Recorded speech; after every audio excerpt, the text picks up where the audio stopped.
And then final game of the day, we got 10:30 Arizona, who's 3-2, traveling number 9 USC, who's 5-0. USC favored by 21.5 points on ESPN.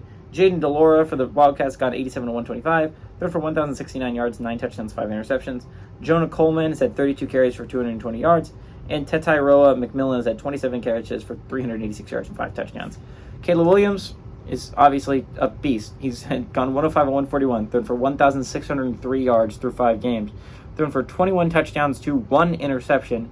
Marshawn Lloyd is also he's an underrated back because of how great Caleb Williams is, but Lloyd's had 52 carries for 433 yards and 3 touchdowns, and Taj Washington's had 18 catches for 395 yards and 5 touchdowns. USC's 37-8 against Arizona all time. They're on a 10-game winning streak from 2013 to 2022, but 13 of the last 16 times these two teams have played, it has been a one-possession football game. Obviously, USC has won the vast majority of those. They're 11-2 in the last of the 13 games that were one possession, they're 11-2 in them against Arizona. So, what I think is really interesting is the spread's so large, and I think a large part of that is Jaden DeLora might be hurt, and that's like a big reason.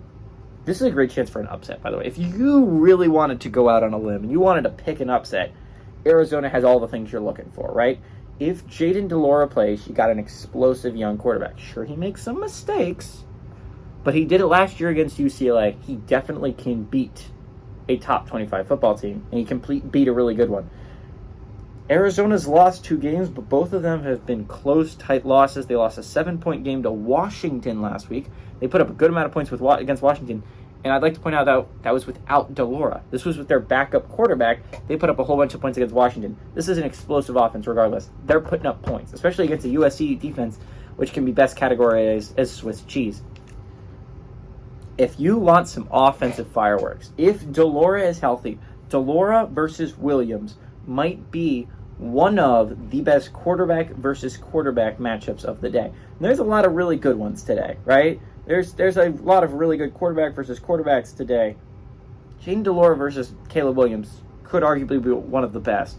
They're both playing tremendous football when they're on the football field. Again, Arizona's 2 losses is an overtime loss to Mississippi State, a game that they could have had, honestly, and a 7-point loss to Washington. This is a really good Arizona team that's playing really good football right now, and if Jaden DeLora is healthy, they're a scary team in the Pac-12. I like USC to win, but because I don't know exactly Jaden DeLora's health, and if Jaden DeLora is healthy, this is a great chance for an upset pick, but I like Arizona to cover regardless. Arizona has covered 13 of the last 16 times it has been a one-possession game. Again, Arizona's kept it close recently, and Arizona, I think, keeps it close here. Give me Jaden DeLora and the Wildcats to actually make this a really close game and a closer game than USC fans would like.